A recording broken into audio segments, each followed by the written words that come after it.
You are now listening to the Final Whistle Sports Podcast. Here is your host, Blaine Spencer. What's going on, everybody? Welcome into another edition of the Final Whistle Sports Podcast. And we are back. It was a divisional round to remember that took place this past weekend. 4 games that went down to the wire, 3 game-winning field goals, and 1 game-winning touchdown in overtime. To help me break it down, I have my good friend Justin Marville from This Just In. Justin, this is your second time on the show, but the third time that This Just In has been on the Final Whistle Sports Podcast. Marsha joined me last time. How are you, my friend? Great to see you. It's always great to be on the Final Whistle. Unfortunately, one of the topics we're about to cover isn't so great, but yeah, after weekend, it's what better time to talk football? Without a doubt. And before we dive right in, for those who are watching on our streaming platforms, not listening through the podcast on Spotify, Apple Podcasts, etc., I've got an Arizona Cardinals flag right behind me. It's massive. It's a good, probably at least 4x6 behind me as a backdrop. And I just wanted to give a little dig towards my brother. He's a diehard Cardinals fan. And his worst case scenario unfolded this past weekend with the Niners and the Rams both making the NFC Championship game. I know Justin, he's got his Packers gear. He is just as heartbroken as he is, but he might be a little bit more because literally his arch nemesis are in the championship game.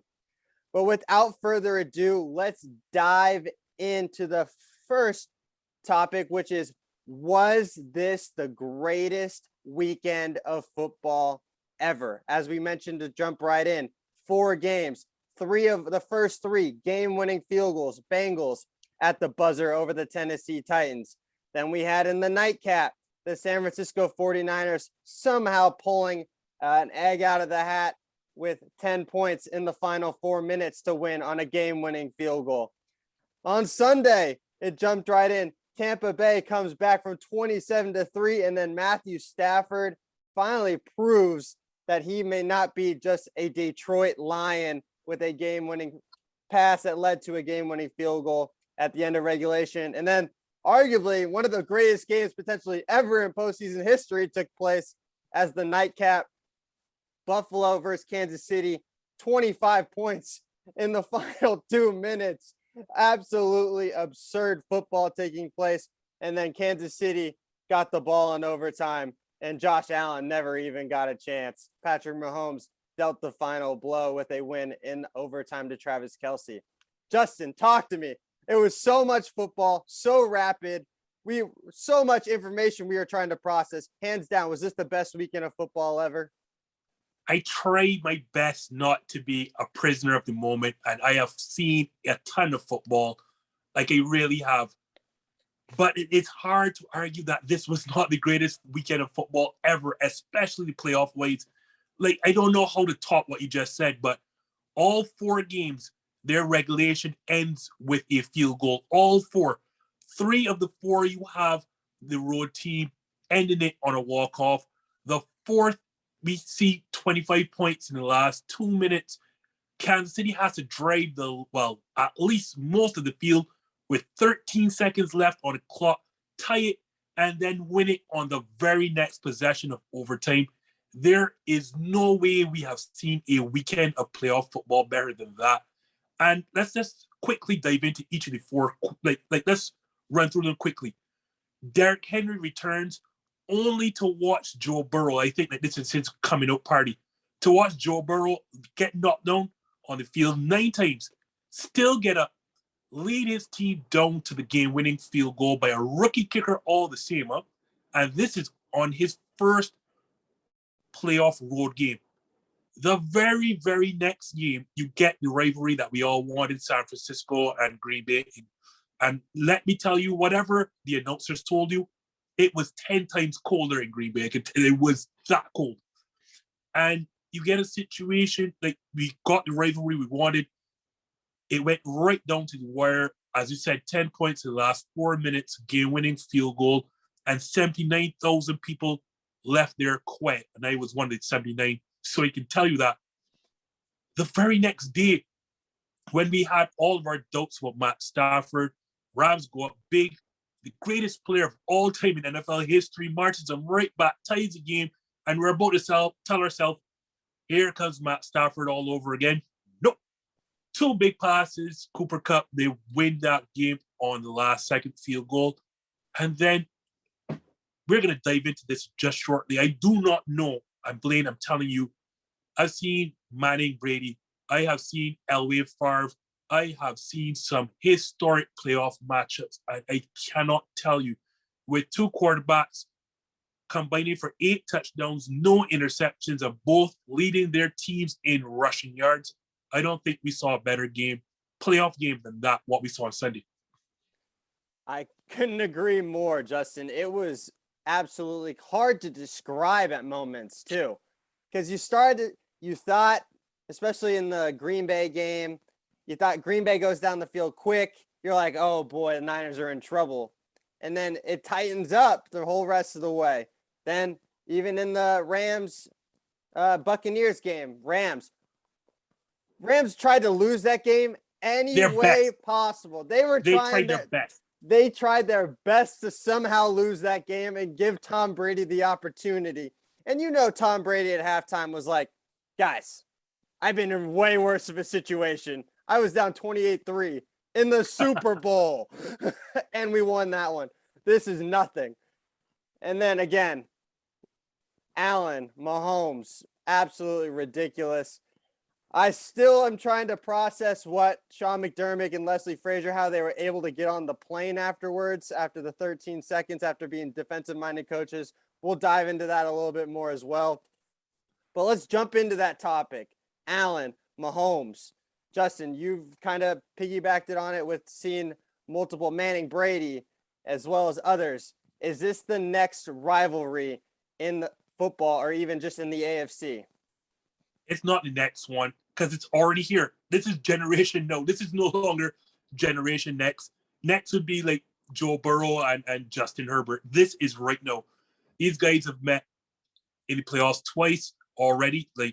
Then we've seen them in the regular season, this season and season before that, and these are all epic contests. These 2 right now are Manning and Brady of the NFL in terms of at least playoff matchups. And when you say in a saw situation, Josh Allen, in my mind, has won that game 3 times, and Patrick Mahomes refused to go away either time. I think someone gave me a stat. I think Germ from Stuff About Sports, where Josh Allen may have minimum of 50 attempts, the best quarterback rating of any playoff quarterback in the history of football. Wow. At some ridiculous 149 or something like that. He was playing out of his mind, and I picked the Bills to win that because of the dynamism of Josh Allen. But, as you mentioned, I'm not sure how Leslie Frazier goes back on that plane or interviews and gets a good job going forward here, or Sean McDermott, because not squib kicking and then, whatever prevent defense they were in is just absolutely crazy. But to go back to this matchup, this is the next best rivalry. And to finish right now, once these guys win their division every single season, we're going to see this matchup over and over and over again because they are the best teams in their respective AFC divisions. I agree with everything what you're saying, but I am going to say no, it is not the next rivalry. Yes. And you kind of said it yourself. There are also 3 more superstar quarterbacks in that conference. You have Burrow, who now put the Bengals on the map. No more Marvin Lewis era winning playoff games. This is Joe Burrow. Sorry, Zach Taylor. You get no credit here. And then I'm with you. I agree. Credit to Zach. No credit to Zach Taylor. Then you have Herbert. He didn't get into the postseason this year, but what he did that potentially put his team in the postseason was absolutely ridiculous in that finale. If Brandon Staley, no credit to him either. If he just decided to not call a timeout, they're in the playoffs. And you get to see Herbert. And then there's a guy that did end up getting hurt towards the end of the year, and he is probably the greatest show in the NFL, which is Lamar Jackson in Baltimore. So you really have to think about it. There are 5 legit quarterbacks. So I can't really see that Allen and Mahomes is going to be a rivalry. Secondly, Allen hasn't beaten him in the postseason yet. They've only faced twice. Allen has, I think they faced 4 or 5 times now. Allen only has the 1 win, which was that regular season win this year in week 5, where they absolutely dominated because of drop passes, tip balls, that the defense was able to be more opportunistic. But again, I'm telling you, Josh Allen, he arguably had the greatest postseason in history in his 2 games. 9 touchdowns, no interceptions. That places him in a tie in 3rd place in most touchdowns to no interceptions. And you want to know about every other person on that list? They reached the Super Bowl. He didn't even get to the championship game. What he did was absolutely ridiculous. And now McDermott has pretty much wasted Josh Allen's greatness this year. I mean, you do have greatness on the other side in Mahomes, but you wasted his greatness of how he was playing on a different level than everybody else this postseason. In that game, there was no doubt in my mind Josh Allen was the best player on the field. And we're talking about a field that also had Travis Kelce, Patrick Mahomes, and Tyreek Hill. And Josh Allen was miles and miles the best player on the field. But I warned Jerm, because we had a conversation before the podcast on Monday. I do not trust Sean McDermott. And so said, so done. Like, I don't trust him. I don't trust him at big moments. And I honestly think, like, I hope Leslie Frazier conducted his interviews before this game, because those final 13 seconds and that overtime do not look good for whatever head coaching job he's looking at. Yeah, it's going to be extremely difficult. I want to actually get your take now on the no squib kick and the 13 seconds left, the 2 plays. The first play, I give kudos to the Chiefs. They ran a quick bubble. Bills full bailed, so they just did quick screen, got the 15 to 20 yards, used that timeout. The second play is where I am absolutely lost. You are playing the sideline when you know they have 2 more timeouts. They still have timeouts. Why are you playing the sideline when they can use the whole field? It makes absolutely no sense. If I would, again, very difficult that I would have let them get on that plane or even to the bus to go to the airport. It just made absolutely no sense. Talk to me. So here's the thing, right? And I don't want to sound like, again, I'm coming after the fact. I wish my wife was also on this podcast to let everyone know I'm not lame. So she's watching the game with me, and as they're about to kick off, I told her, well, they're going to squib kick here. And she asked me, what's a squib kick?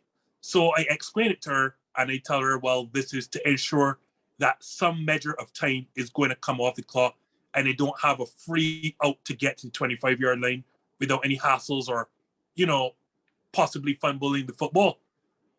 And then when the ball goes into the end zone, she looks at me and like, as if, what do you know about football? So, like, it is inexplicable there. No, with the second pass, as you mentioned, right? With the defense, you have to give up something. And obviously, the first thing you want to take away as a defense in that situation, you want to take away the end zone. But as you said, with the teams having timeout, so it doesn't matter what's going to happen. You shouldn't be worried about taking away the sideline, especially when we saw how potent Kansas City has now become in attacking the middle of the field, because that's what teams have been giving them all throughout the early part of the season when they were struggling. Now they've figured out how to attack that middle of the field, and we saw that with that long Tyreek Hill run. Like, they are willing now to attack that middle of the field. That's where Travis Kelce makes a living. That's where now Tyreek Hill is willing to make a living. For the life of me, I've always said, right, players over plays. And if anything is going to beat me, it's not going to be Tyreek Hill. It will not be Travis Kelce. Something else. Someone else is going to have to make a catch and get it. It cannot be the 2 of them over the middle of the field. And that's what I've said. I hope Matthew Frazier has conducted his interviews already, because that looks terrible. Yeah, it absolutely does. And the touchdown that Tyreek Hill scored on that in route, he put up the peace sign at the 25-yard line. There were still two more dudes he had to go by. He was like, nah, this is it. Nope. See ya. No, Peace sign. It's done. See you later. And then again, the Kelsey, I think Mahomes called an audible there. I think he saw that. It didn't look like it was the play that Andy Reid, because he brought Kelsey inside. And then as soon as Kelsey did a little swivel off of that corner, it was wide open in between the linebacker. It was like he had like 5 yards in between the two people. And it was just like, it was mind blowing. Again, the squib kick. And the squib kick would have taken minimum of 2 to 3 seconds off of the clock. So that takes you down to 10 or 11.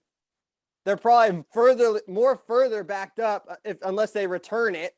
So that it takes another couple seconds off the clock. It just absolutely no sense. But you got to give kudos to Patrick Mahomes. The Chiefs and their staff were prepared for that moment. It looked like Buffalo's had already started celebrating, and they weren't ready for that moment because they doubted that Patrick Mahomes could actually get down that field. And he said, give me that crown. Sorry, Josh. Not yet, my friend. Beat me still. You haven't done it yet when it really matters. So I'm going to keep the crown. So let's jump into who they're going to be playing, the Kansas City Chiefs. They're going to be taking on Joe Burrow and somehow the offensive line that doesn't want to play football. And they will end up playing. They beat the Tennessee Titans 19-16. As you talked about, rookie kicker Evan McPherson had 4 field goals on the day, absolutely automatic. And apparently he was already talking to the team in warm up saying, oh yeah, I'm not going to miss today. And if you really need me at the end, I got you. That was more of not what he said. He said a lot of other words that I cannot say on the podcast. But what can we say? Derrick Henry returns, and yet they put the ball in Ryan Tannehill's hands. And it's probably why the Tennessee Titans will never make it to the Super Bowl, because they don't have that dude when, again, as we talked about, there's 5 other dudes in the AFC. Talk to me. What happened? What'd you see? Again, as you correctly mentioned, the reality is, and I've talked about this, I like how the Tennessee Titans are constructed, but in today's NFL, I mean, that could have worked 10 years ago, but your quarterback is going to have to win your games, because when you look at the entire field of the AFC now, Joe Burrow, Patrick Mahomes, Josh Allen, Lamar Jackson, as you currently mentioned before, like, these are quarterbacks who are going to win games, and you just can't have a game manager behind center and expect that's going to win, because everyone is going to load up on Derrick Henry because they know what the offense wants to do. So it's going to require your quarterback to make enough plays. And because we just talked about it, Josh Allen and Patrick Mahomes had plays that's left in their back pocket. You are not going to get to Super Bowl beating Josh Allen, Patrick Mahomes, no Joe Burrow, possibly Justin Herbert, Lamar Jackson. With a Ryan Tannehill, that's just not going to be enough. And then you see in the NFC field, like when you look what's left back, San Fran finds a way to do it. But the reality is this: you have to have a quarterback in today's play or in today's game to win, or at least to get to the Super Bowl. That's how it is now. Yeah, and what are you doing from trying first play of the game? Play action. Let's, just throw it to Jesse Bates, basically, and try and force the ball to Julio Jones. Who are we trying to fool? You have Derrick Henry in the backfield. Give the man the ball. He's fresh. He hadn't played. He doesn't have the wear that he usually does. The man's a freight train. And then you limit the ball out of, we get it, he's coming back from injury, but you have Deontay Foreman who broke out a couple big carries, and yet he was limited in touches. Why does Tennessee find ways to figure out, let's just avoid this? And their defensive line couldn't have played better. 9 sacks. You cannot play better. I mean, there was a couple of plays where Cincinnati was just like, Ryan Clark so eloquently put this on Get Up on ESPN as he put out a tweet, that the Cincinnati Bengals offensive line is the ice cream machine at McDonald's. They just don't, the person that works the ice cream machine, because when you go there, you want ice cream and it doesn't work, and they don't tell you a reason why it's not working. And that was the Bengals offensive line. There was no offensive line meeting that week. They had no idea. They were just saying, Joe Burrow, figure it out. Because if I was Joe Burrow, I'd be screaming at my offensive line. I'd be breaking tablets. I'd be like, how are we not picking this up? They're only rushing 3 to 4 guys. It made But Go ahead. they've been bad all season. And that's kind of the reason why I thought Tennessee would win this game. I just didn't think Mike Vrabel and company would go away from their offensive strength, which is to run the football. Cincinnati is an underrated run defenses league. I don't think that unit gets enough credit. But at the end of the day, you have to, because as we've all known, we saw it when Derrick Henry went down, this offense is not good enough to put on the shoulders of Ryan Tannehill, and Ryan Tannehill is not good enough to do what that's not how the offense is structured. And to go away from that is mind-boggling, especially as you mentioned, Cincinnati is just handing you sacks because the offensive line is that bad. I think Joe Burrow was easily the most sacked quarterback in this league, and Cincinnati is going to have to address that going forward. And I think we're going to talk about that very shortly, because we saw last season Joe hardly played because of that offensive line. And again, 9 sacks in a playoff game will not cut it. Yeah, and that leads me into, are the Bengals actually here to stay? Are they going to be a consistent contender in your mind? Because with this offensive line, if they have, this is what they need to do for the next 2 to 3 years. If they want to be legit contenders, they have to actually end up putting that money in towards that offensive line, because Joe Cool, love him to death, kid is a stud, but he is going to be injured. He's just going to be off of the field if they can't block for him. So I'm going to take a roundabout way to answer this question, so just forgive me here. And I'll ask you questions so you can answer it yourself. All right. Who won the AFC East? Buffalo. Who has the best quarterback in the AFC East? Josh Allen. Who won the NFC North? Who won the NFC North? Green Bay. Who has the best quarterback in the NFC North? Well, right now it's still Green Bay. That's up in the air. We'll get to that later. But you see where I'm going with this, right? The reality is they have a very, very good quarterback. And with Lamar Jackson injured, you can easily say Joe Burrow is the best quarterback in this division. I would put him ahead of Lamar right now. Even with Lamar being healthy, I would probably say. And that's to show you, if you have the best quarterback in the division, the likelihood of you winning the division is extremely high. And Joe Burrow isn't going anywhere anytime soon. You have a situation where all of their key, I want to say, position players are all 25 or younger. Joe Mixon, 25 and younger. Jamar Chase, 25 younger. T. Higgins. Like, all of these players are young. Zach Taylor, should give him a little bit of credit. He is also, I think, under 40. There is no reason to believe that this squad is going to go anywhere anytime soon. Pittsburgh is going to have to retool. As much as we all don't think that Ben Roethlisberger is good anymore and he's retiring, whatever's out there is even worse. And Baltimore, well, that was a rush of injuries, but they're going to have to retool somewhat. And Cleveland, unless they find a quarterback of note, what happened this season is going to happen again the next season and the following season. I know they're not going to return Baker, but again, whatever else is out there, yeah, they'll get to that another time. But Baker Mayfield was never the answer, and I do not see a scenario where Baker Mayfield is the quarterback of the Cleveland Browns in the 2022 season. So I think wow, that's a mic drop right here. Major hot take, because I don't think Cleveland can get anybody else. I don't think they're going to be able to get anybody else. That's why there's Baker one name there. I think they can, and I know they're probably kicking the tires on this right now, but they can trade for Matt Ryan, and that's the one that makes the most sense right now. That's the only thing right now that currently makes sense in terms of it's either that or you spin a coin and hope for a free agent like Ryan Fitzpatrick. But I'd try to trade for Matt Ryan.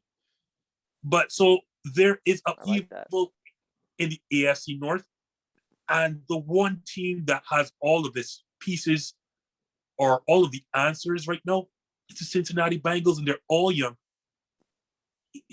I had my question marks in the offseason when they drafted Jamar Chase over Penei Sewell. I picked that they needed to go tackle, but they obviously made the correct pick. Clearly, they made the correct pick. And in doing that, you have your quarterback for the future, next 10 to 15 years. You're going to keep Jamar Chase around whenever he hits free agency, and that's not for a long, long time in coming. You picked up T. Higgins last year. Joe Mixon is clearly a stud running back for 3 years you have with him. The answer to your question in a long roundabout way is that this team is here to stay for a very long while. I have to agree with you just because, again, as you mentioned, they've got the best position group as well as the best quarterback in the AFC North. Pittsburgh's going to be an absolute disaster of a rebuild, I think, because if Mason Rudolph is actually going to be the starting quarterback like he is going to be, they are going to be in a world of hurt. And Dwayne Haskins is not much better of an option as a Washington fan. Been there, done that. You don't want to kick those tires. And then, again, as you said, I have Joe Burrow ahead of Lamar, so I think the Bengals are here to stay. I don't know if they're going to be a consistent AFC championship team. They'll be a consistent playoff team. That's the only caveat I have to put in the argument there, just because if they want to establish that consistency of being in the postseason, again, there's 4 other dudes in that conference that are going to be absolutely trying to do the exact same thing. It's going to be really intriguing to see on that front. But now I'm going to break Justin's heart because we're going to be talking about his Green Bay Packers and how they ended up losing 13-10. He's got his helmet. He's got his beanie on. He's repping full on. And he is also my live reporter. And he's got the hoodie. And he was my live reporter from the stands as a fan in Lambeau as he was at that game. Justin, what went wrong with the Pack? I can't explain it. I have no answers other than special teams and Aaron Rodgers didn't show up when he needed to show up. Well, you kind of answered it there. I don't have to say much more. Like, there are 3 phases of the game, and unfortunately, only one played on Saturday, and that's defense. And going into this game, I will tell you beforehand, as a diehard and long Packers fan, this was a team I didn't want of all of them. And I tell you, I was not afraid of Tampa Bay and their injuries. I wasn't afraid of the Rams because we're accustomed beating the Rams. They can't stop the run, and their offense plays right into our hands. My concern of all the other 5 or 6 playoff teams were these 49ers. And that's not even the reason we lost, because our run defense throughout the season was abysmal. I think we gave up 4.8 yards per carry. And that was not the case on Saturday.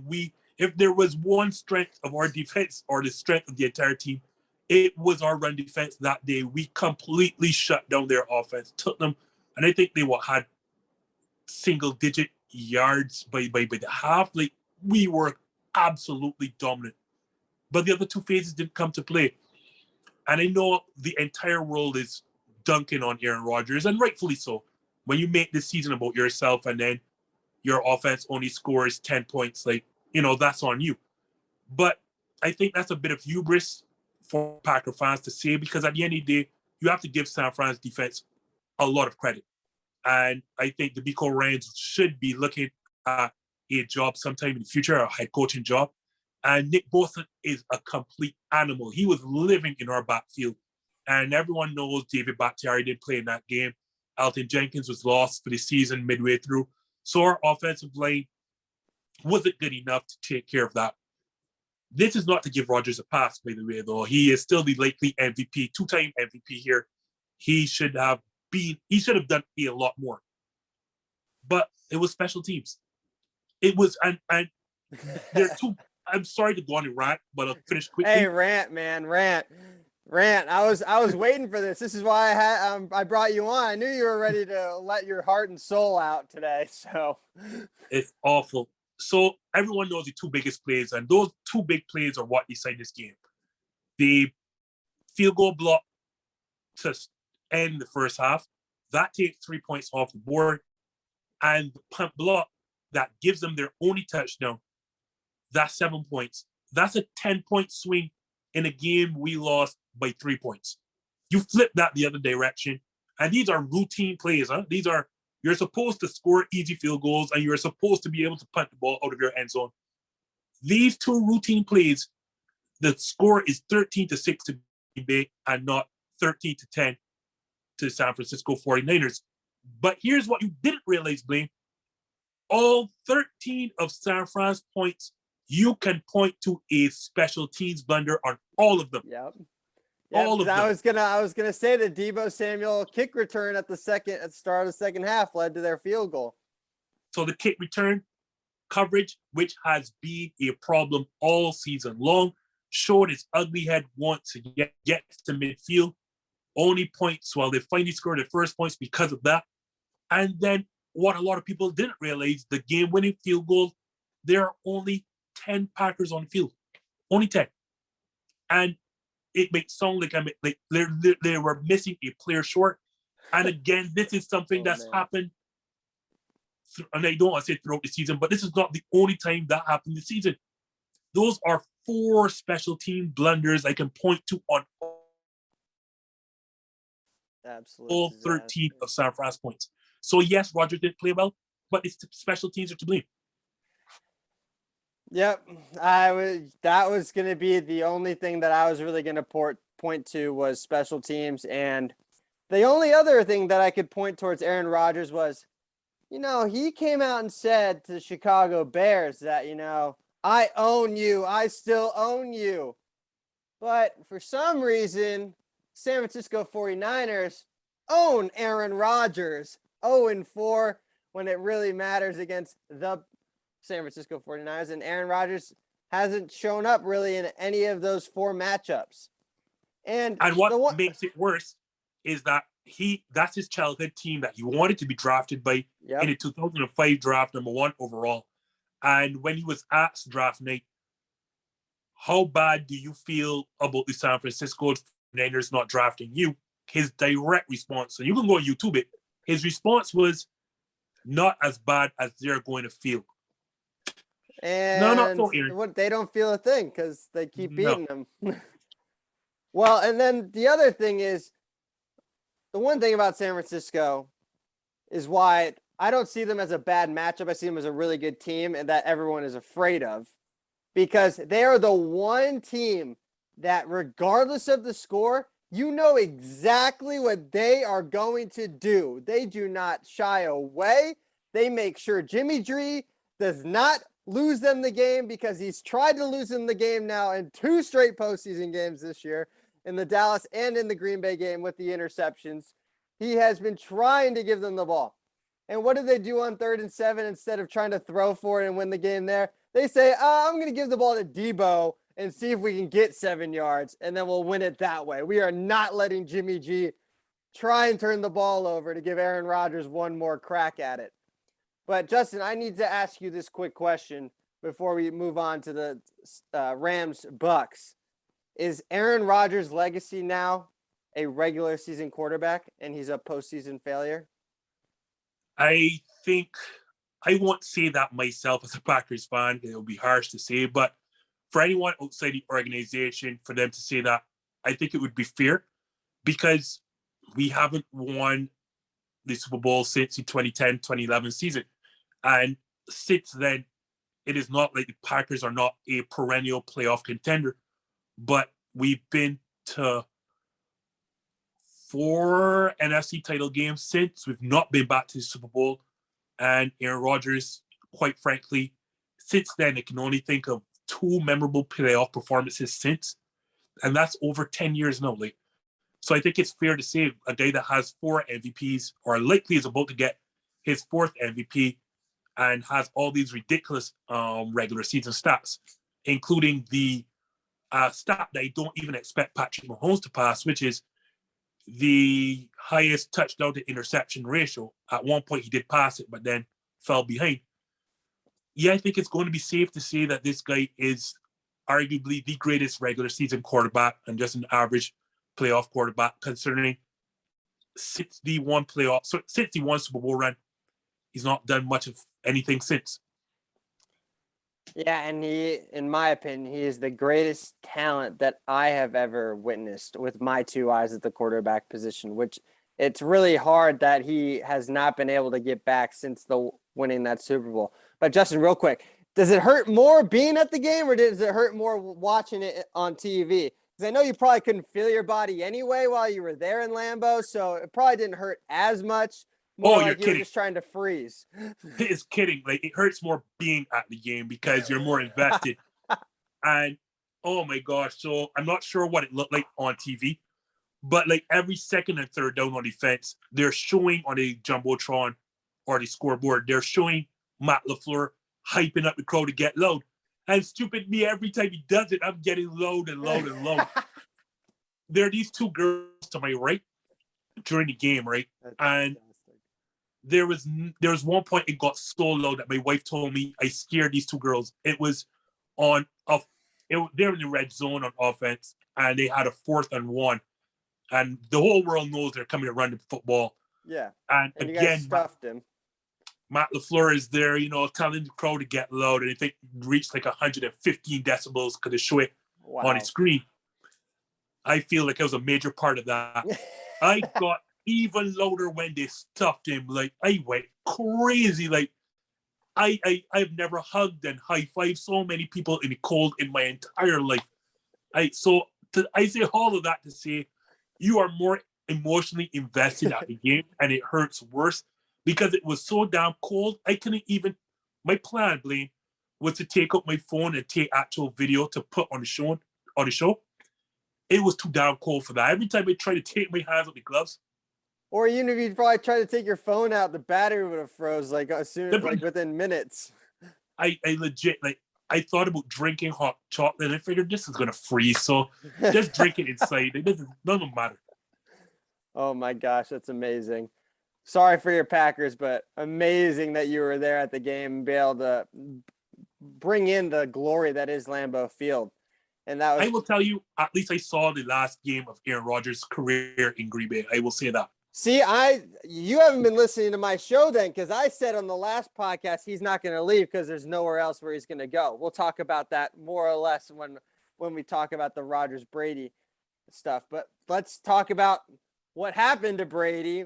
They ended up losing in the divisional round, fell way behind to Matthew Stafford and the Los Angeles Rams, 27-3 at one point, and they came storming back with the Rams just figuring out ways to give Tampa Bay more and more opportunities.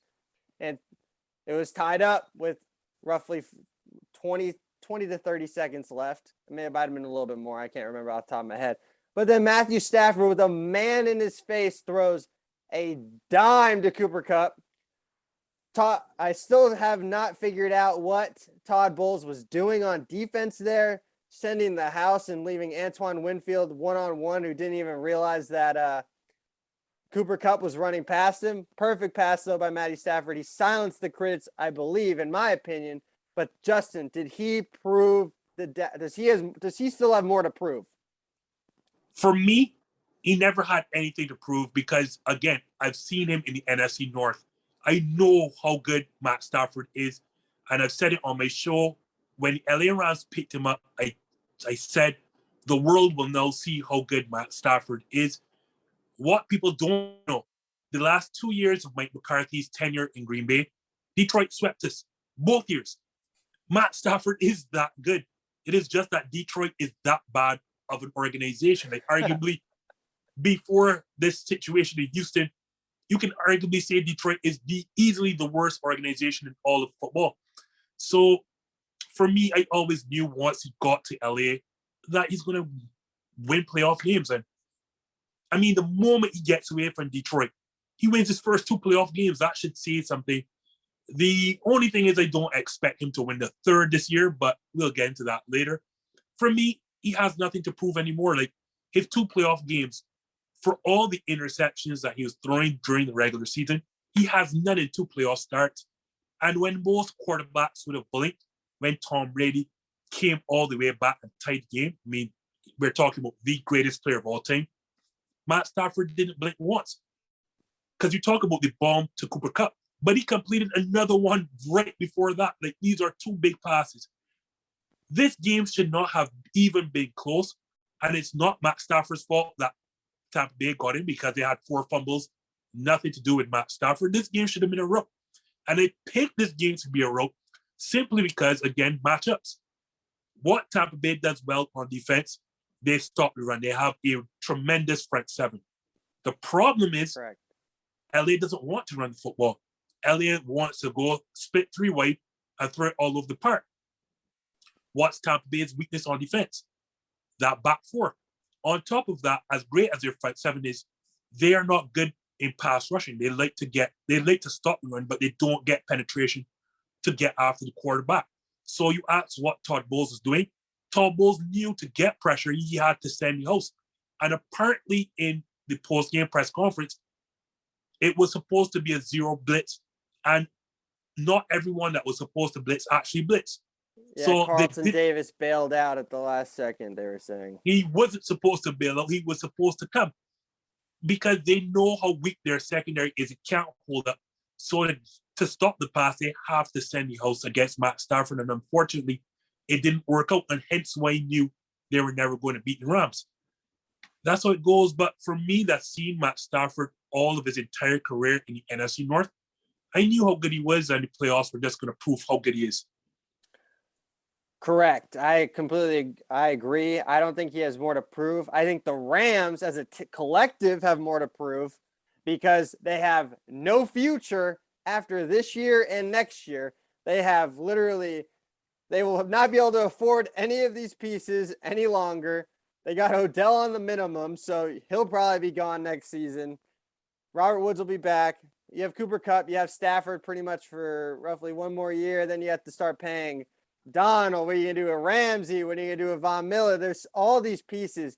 And you have no draft picks basically in the first two rounds until like 2025. So the future is pretty much roughly gone to be able to rebuild this team. It's win now or that's it. But again, Matthew Stafford, the best quarterback in crunch time situations, the most game-winning drives since he's entered the league. That includes being on Detroit. Yes, is Detroit really bad? But Matthew Stafford was the reason that they were winning those games as a bad football team. That shows you. I will say this, as you said, just to add in this. I think their core pieces, except for Odell, as you mentioned, and Von Miller, are all signed through as well to next year. So it's winning Super Bowl. Either next year is their last chance. So it's these two seasons, this season or next season, or bust.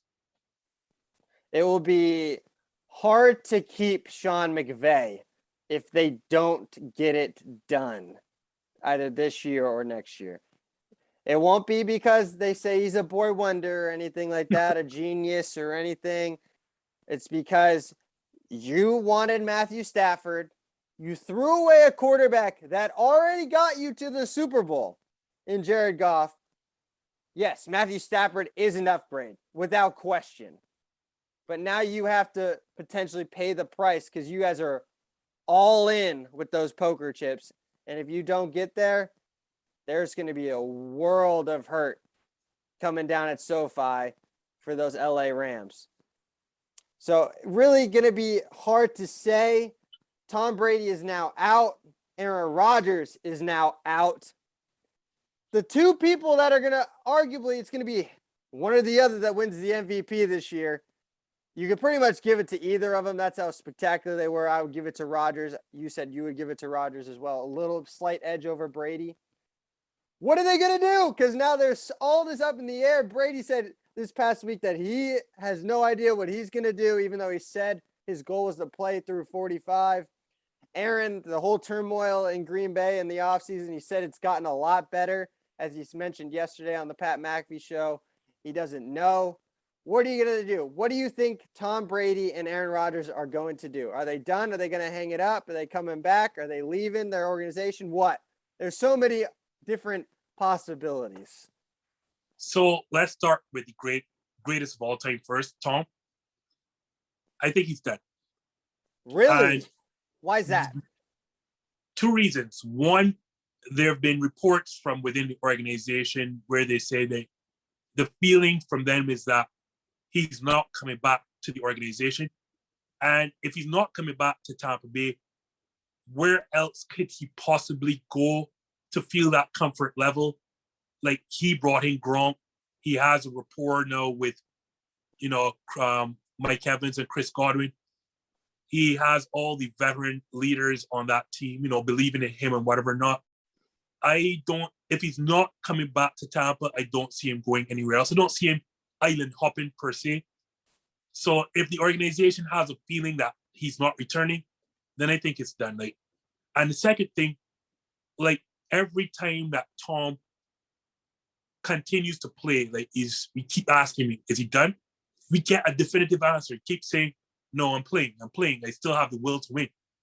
But we didn't get that on Sunday. We got something completely different. And what we don't understand as non-football players, at least me as a non-football player, we don't get, is the mental and physical toll it takes to play football year in and year out. This is year 22 for Tom Brady. And something ridiculous like that. And to go into every season, you have to mentally prepare and physically get your body right. Tom is not that sort of quarterback who is going to play a season where he doesn't feel physically and mentally correct.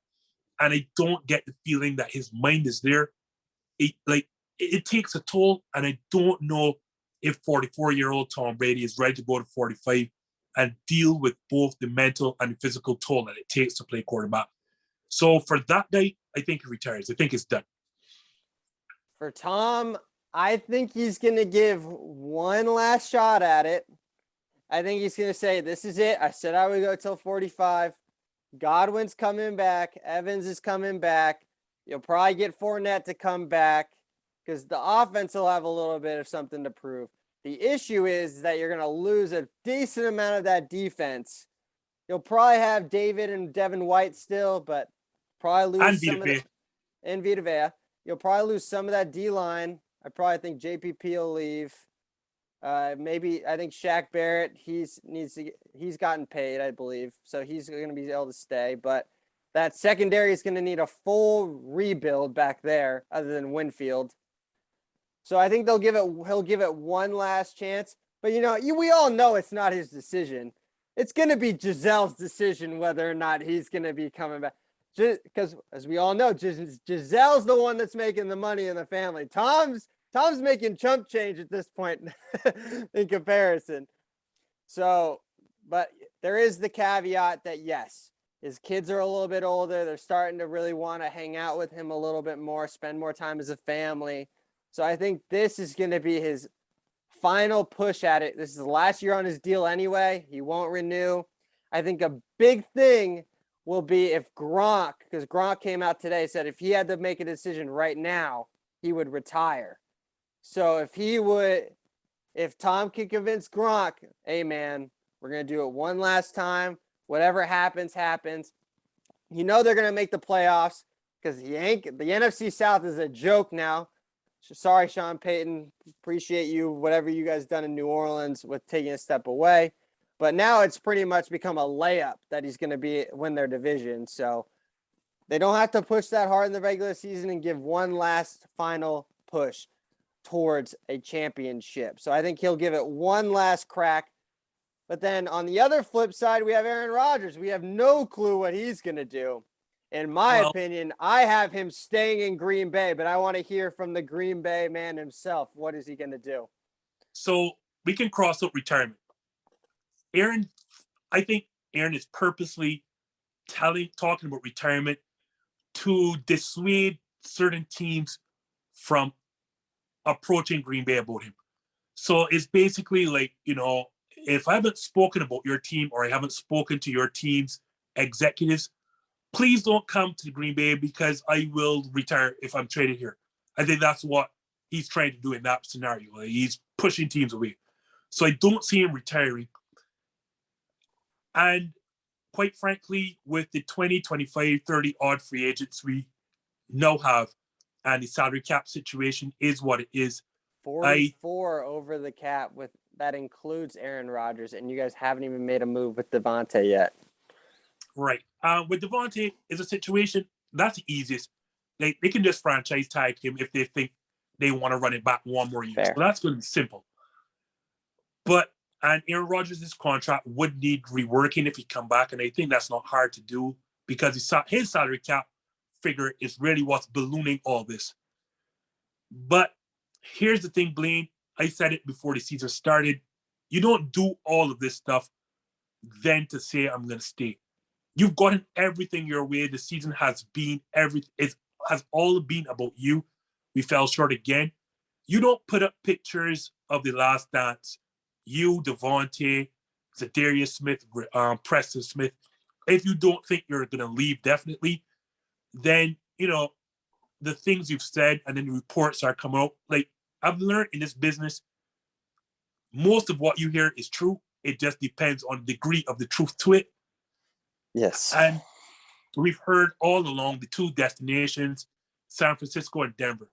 San Francisco is definitely out of it simply because Green Bay will never be as stupid as to trade within their own conference. That's never happening. As good as the relationship with Kyle Shanahan and Matt LaFleur have. I'm telling you, no. I said it on my own show. I put it on Instagram, put it all over the place. I'm sure you saw it. The place he is going to end up is Denver. Denver has... Okay, Justin, hold on before you explain. I cannot process this, though, because you then have to play Justin Herbert and Patrick Mahomes 4 times. And Derek Carr's not a scrub either in Vegas. So you have to play 6 games in your own division against 3 of the top quarterbacks in the AFC. How does Denver even work? That makes no sense to me, in my opinion. I know Hackett's potentially linked as the finalist for that job. That's probably what you're going to proclaim to, but it doesn't make any sense to me.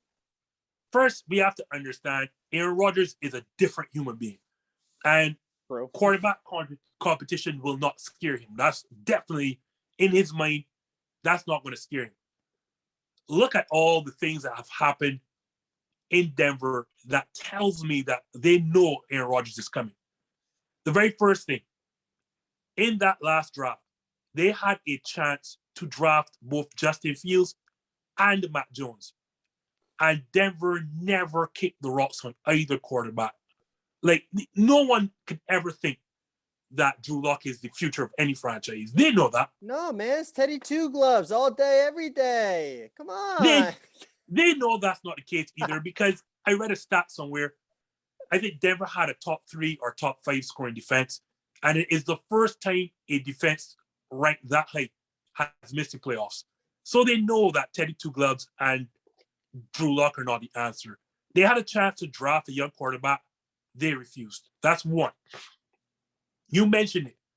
Not only did they interview Nathaniel Hackett for the job, but a lot of people don't know. They also went after another Green Bay assistant in Luke Getsy, the quarterback's coach. Yeah. Like, that is a clear signal. We want to make sure that when our guy gets here, he is as comfortable as possible. And then we heard all the reports. And the reason we are hearing all the reports is because the draft capital that Denver currently holds, I think in this draft alone, they have 5 picks in the first 3 rounds. Yeah. And furthermore, they have $48 million in cap space for next season. Aaron Rodgers slides right into that. Everything points and tells me from Nathaniel Hackett, the cap situation, the draft compensation, Aaron is going to go to Denver. I can see it. I just can't, because Denver is a quarterback away from being a legit contender because their offense and defense is pretty set for at least this upcoming season for sure. But again, the competition thing, it's going to be so difficult with those, even the 3 quarterbacks I mentioned. You also have Lamar, Joe Burrow, Mahomes, Allen. The path is so much more difficult to get to the Super Bowl in comparison to the NFC. It is, but and your NFC North is a joke right now. Vikings and Chicago have no idea who's going to be their head coach. Then there's the Detroit Lions because they're the Detroit Lions. Unfortunately enough. I'm with you, Blaine, right? The path, or like Green Bay offers the path of least resistance. Like that's what the average man would see. But I think Aaron just wants to do something different. And then let's look. Denver, Washington as I will said, throw the house to him if he wants. yeah, Just but saying. they're not going to trade with Washington. And just look at what you mentioned. Denver has a stacked defense, like loaded. And then on offense, you have Jerry Jeudy, you have Cortland Sutton, you have Javonte Williams, you have Noah Fant. Everything is, all you have to do is walk through the front door, and everything is there. And Aaron has never been one to avoid big matchups. That's never been him. True. It doesn't make sense for him, but he's going to go. Okay, I've got one more question for you then. Why not Pittsburgh? Again, part of it comes down to familiarity. Because they have all the pieces as well. They are just a quarterback away too. I think where that's concerned, I don't know. Like in this business, Blaine, as you know, in every business, there are relationships. Everything comes down to relationships. And I don't know that Aaron Rodgers has a relationship with anybody within the Pittsburgh organization. He likes and respects the hell out of Mike Tomlin. Yeah. But I don't know there is a personal relationship there. Okay. And Denver is going to hire Nathaniel Hackett. I'm sure. In fact, not I'm sure. I've been told Aaron Rodgers has already golfed with John Elway. So obviously there's a personal relationship there. Like it comes down to relationships, and I don't see a situation where I don't think he has any personal connections within the Pittsburgh organization. Okay. All right. So do you think I don't think the NFC has any chance of landing him. So do you think it's Green Bay or Denver? That's it. I think that would, for you. I think Green Bay, Denver, and then you have to open up the possibility. And this is weird, but remember I mentioned relationships. Again, I was going to throw the Jets in there because of the relationship LaFleur and Saleh have. But as you're lowering your seat correctly, Aaron Rodgers is never, ever going to go to a rebuilding situation. And that's what New York is. So, quite frankly, if I had to rank them, is there another destination? No, like, it's going to be... I don't think it's... Denver is Green Bay, and I don't think anything else. Yeah, I can agree with you on that front, at least. I still think Green Bay is the heavy favorite just because the path to a Super Bowl is easier. But it's only time will tell. As he already said he wants to make a decision roughly right after that franchise tag deadline, basically. Do not let him fool you. This decision has already been made. Whatever decision I know he's made it. I know he's already decided. There's no question. If Devontae knows he's getting the tag already, because if he stays in Green Bay, he'll stay with Devontae. But don't be surprised if Devontae gets paid that he's coming with him to Denver. Or if he goes to Devontae, might go to Vegas to go play with his former teammate Derek Carr. Agreed. Watch out for that too. But I want to tell your viewers and listeners, this decision has already been made. It is just a situation of when we will find out what that decision is. I bet you Pat McAfee already knows. We just have to figure out a way to get him to tell us. Because I gotta go on a WWE night or something. What he does? What SmackDown on Fridays? Yes. Yeah, I gotta show up one night and just be like, "Yo, Pat, come on, bro. We know you know." If Pat doesn't know, AJ Hawk, who is the guest, exactly, he probably knows too. He definitely knows. Yeah, it'll be intriguing to see for sure how it plays out for Brady and Rodgers. But all right, let's make some picks. Championship weekend. Bengals, Chiefs, Niners, Rams. Who's winning? Who are your picks? I went 0-4 last weekend. I didn't get a single one right. So I am absolutely a disaster right now.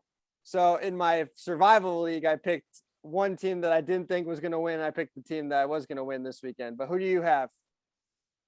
I have the Chiefs in another shootout. I think coaching is what's going to put the Chiefs over the top. I won't be shocked at all if the Bengals playing with house money beat them again, because the last time the Chiefs won, they played a clean game, no turnovers at all, held Joe Mixon to under 50 yards and still lost. Those two things necessarily won't happen again. But I think, like we saw against the Bills, coaching matters. And being there, having done that already, I think the Chiefs hold on to the close one. And here's my shocker. the LA Rams still do not get past the 49ers again. I have the 49ers again, simply because playoff football is about matchups.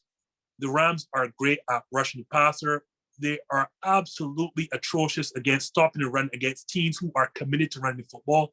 And that is all Kyle Shanahan and the 49ers want to do.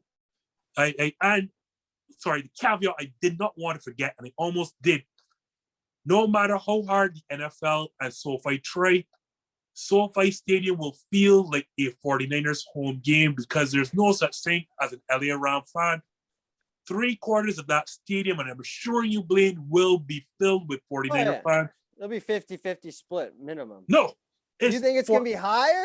No way. It's going to be 75%. Mark, but remember, I told you this, 75% of those fans will be 49er fans. It was definitely a home game when they played in the regular season finale.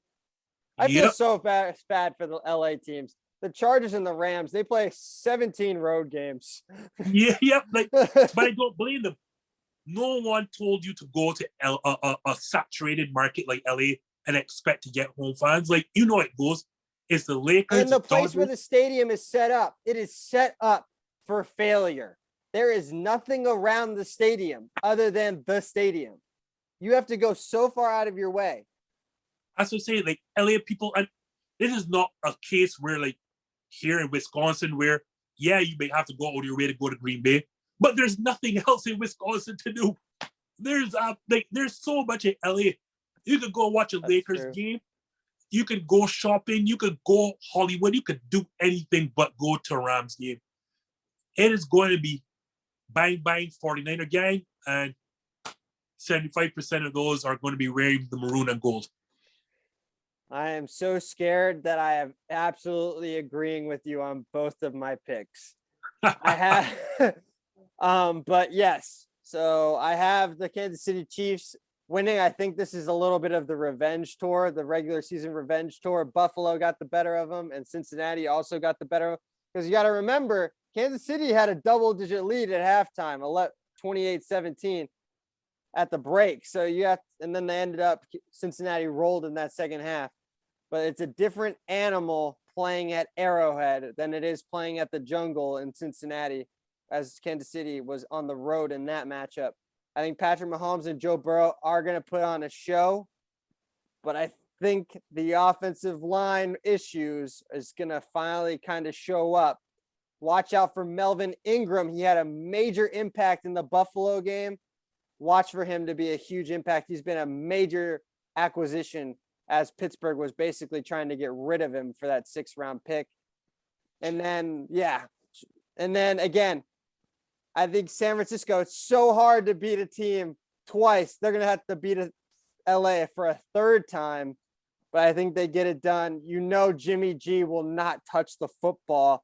I would be surprised if he throws it more than 15 times. So too, I would be surprised to it. To go on the one point on the Cincy Kansas City matchup, I will say this. I think the game will be decided on how well Joe Burrow picks up on Steve Spagnuolo's zero blitzes. Like, you know, he's going to blitz on 3rd down. Yeah. How well he picks up on that and gets the ball quickly to whoever he has to will, in my mind, decide this game. And it will be a major thing to see if Tyrann Mathieu plays. That'll also be a huge thing as he's in the concussion protocol still. But again, I think it's going to be a very interesting weekend. We both have a rematch from 2 years ago now in the Super Bowl with a Niners-Chiefs rematch with Mahomes, Garoppolo squaring off for a 2nd time. Justin, thank you so much. Let the fans know where they can catch out your content. Just type in that hashtag #ThisJustIn and you can find it everywhere. If you don't put in that hashtag, you may be directed to a lesser quality show by Matt Skellerman on ESPN. But yeah, hashtag #ThisJustIn. We are on Instagram. We are on Facebook. And every Monday night on YouTube, 6 p.m. Central, 7 p.m. Eastern, 8 p.m. Eastern Caribbean time, we have our live show. So look us out on Monday nights on YouTube. Tune in. Their shows on Monday are absolutely spectacular. They have great hosts and great guests coming on usually every week. They break down everything that unfolds in the NFL, even on the NBA. Tune into their stuff. And if you don't know, if you didn't catch where Justin's stuff is, it's going to be tagged in the description of this video as well as in the podcast. So tune in. Everybody, enjoy your weekends and your week. We're at a midweek here. Final Whistle is signing off. Look out for more content coming out your way shortly. Have a good day, everybody. Enjoy your weeks. Enjoy the football. Hopefully it'll be just as good as the divisional round weekend. Justin, thank you, my man. Always.